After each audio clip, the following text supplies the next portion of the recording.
केंद्रीय गृह मंत्री अमित शाह ने वर्चुअल मोड पर जम्मू में ई बसों को हरी झंडी दिखाकर इसका शुभारंभ किया।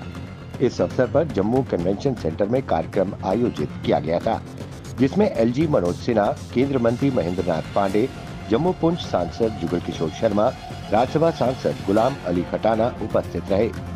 जम्मू स्मार्ट सिटी लिमिटेड की ये 100 बसें 11 रूटों पर दौड़ेंगी।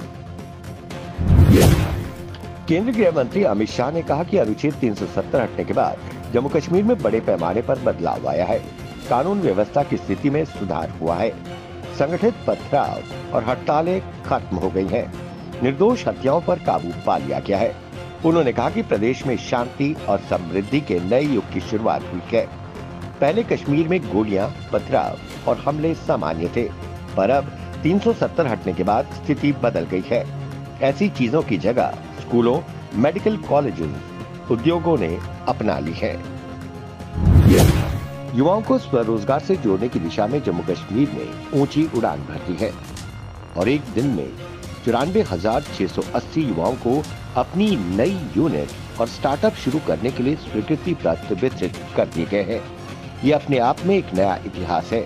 अब ये युवा न केवल अपने सपने और आकांक्षाओं को साकार कर पाएंगे, बल्कि अन्य लोगों को भी रोजगार उपलब्ध करवाएंगे। उपराज्यपाल मनोज सिन्हा ने गणतंत्र दिवस से पहले प्रदेश के युवाओं को ये तोहफा देने की घोषणा की। इसके साथ ही जम्मू कश्मीर बैंक इन युवाओं को स्वरोजगार योजना के तहत 1,384 करोड़ रुपए उपलब्ध करा रहा है। अपनी पार्टी के अध्यक्ष सैयद अल्ताफ बुखारी ने लोगों को गणतंत्र दिवस की बधाई दी है। उन्होंने अपने संदेश में कहा कि देश 75वां गणतंत्र दिवस बड़े उत्साह के साथ मना रहा है। ये दिन देश के संविधान को अपनाने का प्रतीक है, जो 1950 में इसी दिन लागू हुआ था। ये मूलभूत दस्तावेज संविधान लोकतांत्रिक सिद्धांतों पर प्रकाश डालता है, जो नागरिकों को अभिव्यक्ति की स्वतंत्रता, धर्म, व्यक्तिगत अधिकार सहित मौलिक अधिकारों की गारंटी देता है। कश्मीर घाटी के बडगाम और बनिहाल के बीच चलने वाली ट्रेन के काजीगुंड पहुंचते ही आग लग गई। अधिकारियों के अनुसार आग ट्रेन के इंजन में लगी, जिसके तुरंत बाद फौरन बचाव अभियान शुरू कर दिया गया। गनीमत ये रही कि किसी के भी घायल होने की खबर नहीं है। सभी यात्री सुरक्षित हैं। ट्रेन को भी किसी प्रकार का नुकसान नहीं पहुंचा है।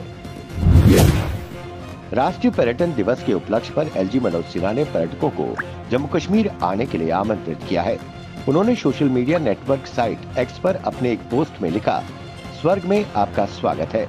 राष्ट्रीय पर्यटन दिवस पर मैं पर्यटकों और खोजकर्ताओं को जम्मू कश्मीर की यात्रा करने और इसकी प्राकृतिक सुंदरता, बढ़िया भोजन, जीवंत संस्कृति और असाधारण ऑफबीट पर्यटन स्थलों और इतिहास का आनंद लेने के लिए आमंत्रित करता हूँ। 25 जनवरी देश में राष्ट्रीय पर्यटन दिवस के रूप में मनाया जाता है। नेशनल वोटर्स डे के उपलक्ष्य में डीपीएल किश्तवाड़ में एक प्रतिज्ञा समारोह का भव्य आयोजन किया गया, जिसमें जिले भर की पुलिस स्टेशनों, पुलिस चौकियों व अन्य पुलिस इकाइयां शामिल थीं। समारोह के दौरान एसएसपी किश्तवाड़ खलील पोसवार ने प्रतिज्ञा समारोह का नेतृत्व किया, जिसमें धर्म, जाति या पंथ से संबंधित विचारों से रहित विवेकपूर्ण मतदान के महत्व पर जोर दिया गया। प्रतिज्ञा का उद्देश्य नागरिक कर्तव्य की भावना पैदा करना और बिना किसी डर के चुनावी प्रक्रिया में भाग लेना है। शपथ समारोह के बाद एसएसपी ने अधिकारियों को इसके पीछे के महत्व और उद्देश्य के बारे में विस्तार से बताया। केंद्र सरकार ने राष्ट्रीय वीरता और सेवा पुरस्कार की घोषणा कर दी है। गृह मंत्रालय की ओर से जारी लिस्ट के मुताबिक इस साल पुलिस, अग्निशमन सेवा, होमगार्ड, नागरिक सुरक्षा और सुधार सेवा के 1,132 कर्मियों को इन पुरस्कारों से सम्मानित किया जाएगा। 275 वीरता पुरस्कारों में सबसे ज्यादा 72 वीरता पुरस्कार देश में जम्मू कश्मीर पुलिस के कर्मियों को देने का ऐलान हुआ है। इसके साथ ही जम्मू कश्मीर के 12 अधिकारियों को उत्कृष्ट सेवा के लिए पुलिस मेडल से सम्मानित किया जाएगा। जिला विकास परिषद डीडीसी के अध्यक्ष धनंतर सिंह ने डोडा में मशरूम उत्पादकों के लिए 1 दिवसीय ट्रेनिंग सेशन के दौरान खेती के महत्व पर जोर दिया। डीडीसी अध्यक्ष धनंतर सिंह इस कार्यक्रम में मुख्य अतिथि के रूप में मौजूद थे। इस दौरान director horticulture and agriculture Sewaram व अन्य उच्च अधिकारी मौजूद थे। वहीं डायरेक्टर एग्रीकल्चर ने किसानों को कम लागत और उच्च तकनीक वाले पॉली हाउस दोनों को अपनाने के महत्व पर प्रकाश डालते हुए मशरूम खेती के लिए रणनीतिक दृष्टिकोण की रूपरेखा तैयार की। वहीं डीडीसी अध्यक्ष निरंतर सिंह ने किसानों के पलायन को रोकने के उद्देश्य से योजनाओं की शुरुआत की जानकारी दी। गणतंत्र दिवस को सुचारू और शांतिपूर्ण तरीके से सुनिश्चित करने के लिए कश्मीर घाटी के जिला गांधरबल में 26 जनवरी के उपलक्ष्य में सुरक्षा व्यवस्था चाक चौबंद कर दी गई है। जिले के चौक चौराहों, खासकर जिले के प्रवेश बिंदुओं में चेकिंग पॉइंट्स बनाए गए हैं, जहां आने जाने वाले वाहनों की गहन तलाशी ली जा रही है। पूरे जिले में गांधरबल पुलिस के जवान व अर्धसैनिक बलों के जवानों को तैनात कर दिया गया है। रामबन पुलिस ने सोशल मीडिया प्लेटफॉर्म पर अपमानजनक पोस्ट करने के मामले में 5 युवकों के खिलाफ कार्रवाई की है।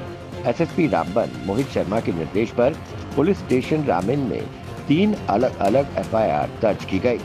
एसएसपी ने कहा कि सोशल मीडिया प्लेटफॉर्म पर जिला रामबन पुलिस की साइबर सेल लगातार कड़ी नजर बनाए हुए है। जो भी भड़काऊ पोस्ट करेगा और नफरत फैलाएगा उस पर कड़ी कार्रवाई की जाएगी। 5 युवकों पर रासुका लगाकर कार्रवाई की गई है।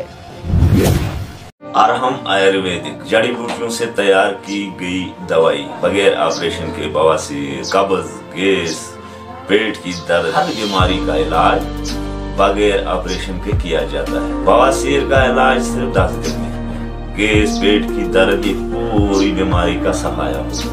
हम दवाई तैयार की जिसमें एक खुराक, ये एक खुराक है।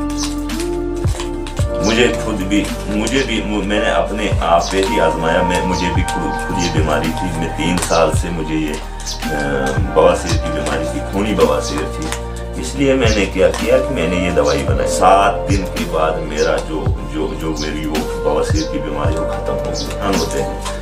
ऐसी माएँ बहनें हैं कि जिनको जो शर्मिंदा होती हैं कि भाई ऐसी बीमारी बताने में, लिहाजा शर्मिंदा नहीं होना चाहिए। ये एक बहुत बड़ी बीमारी है, ये कैंसर की जड़ है। कैंसर यहाँ से शुरू होता है। हमारे साथ राब्ता करें।